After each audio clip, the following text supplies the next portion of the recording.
बिस्मिल्लाहिर्रहमानिर्रहीम। तो प्यारे प्यारे व्यूवर्स, कैसे हैं आप लोग। आज मैं लेकर आई हूँ आपके लिए हैदराबाद का चना पुलाव रेसिपी। ये बहुत ही मज़ेदार बनता है। ये देखिए, मैंने सारा सामान निकाल के रखा हुआ है।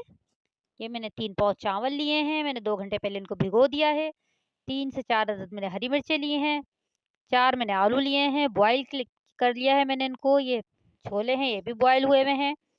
4 अदद मैंने टमाटर लिए, इनको बारीक काट लिया है। 4 से 5 मैंने इमली के कटारे लिए हैं। कुटी हुई मिर्चें 1.5 चम्मच ली है मैंने। गरम मसाला लिया है मैंने आधी चम्मच। ये मैंने लिया है नमक, ज़ीरा आधा चम्मच। और ये है बिरयानी मसाला, ये मैंने 2 चम्मच लिया है।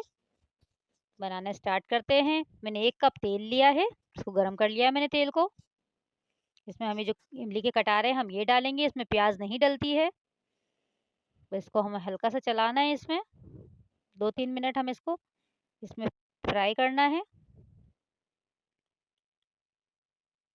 इससे बहुत ज़बरदस्त टेस्ट आता है, आप इसको ट्राई ज़रूर करिएगा। अब इसमें हम टमाटर ऐड कर देंगे। थोड़ा-सा हमें टमाटरों को भूनना है ताकि ये गल जाएँ इसमें। ये बहुत सिंपल तरीके से बन जाती है और बहुत ही मज़े की बनती है। आप इसको ज़रूर ट्राई करके और मुझे बताइएगा कि कैसी लगी आपको मेरी रेसिपी। अब मैं इसमें सारे मसाले ऐड कर दूँगी। ये देखें, सारे मसाले मैंने ऐड कर दिए इसमें। अब मुझे थोड़ा-सा भूनना है इसको, ताकि टमाटर बिल्कुल मैश हो जाएँ इसमें अच्छी तरीके से। जब तक मैं इसको भून रही हूँ, आप मेरे चैनल को सब्सक्राइब करें, मेरी वीडियो पसंद आती है तो लाइक करें, शेयर करें। ये देखें, 5 मिनट के लिए मैंने इसको ढक दिया है ताकि टमाटर अच्छी तरीके से गल जाएँ। ये टमाटर गल चुके हैं। मसाला तकरीबन हमारा भुन चुका है। अब मैं इसमें चावल ऐड कर दूँगी। अभी हम उसमें छोले और आलू नहीं डालेंगे।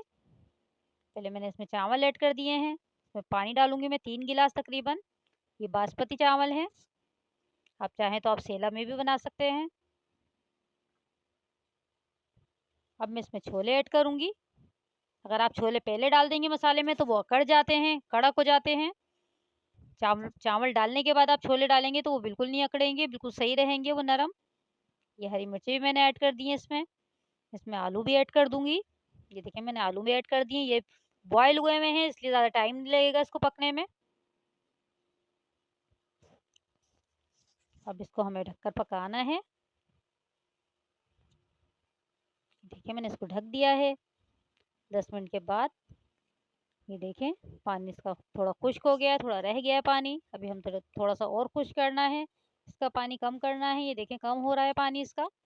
इस टाइम आप नमक चख सकते हैं इसमें, अगर आपको हल्का लगे तो आप और ऐड कर दें। ये देखें, अब मैं इसमें ज़र्दे का रंग डालूँगी। बस हमें इतना पानी रखना है। ये मैंने ज़र्दे का रंग डाल दिया है। अब इसको मुझे तकरीबन 15 से 20 मिनट दम पे लगाने हैं। तो इसको अब हम दम पे लगा देंगे। ये देखें, 20 मिनट के बाद देखें इसकी लुक। ये देखें, माशाल्लाह इतनी ज़बरदस्त लुक आई है इसकी और ये टेस्ट में भी बहुत ही मज़े के बने थे। देखें, माशाल्लाह से कितने ज़बरदस्त लग रहे हैं, इतने जूसी हैं ये। आप इसको ट्राई करिएगा, अपना ख़्याल रखिएगा, मुझे दुआओं में याद रखिएगा। अल्लाह हाफ़िज़।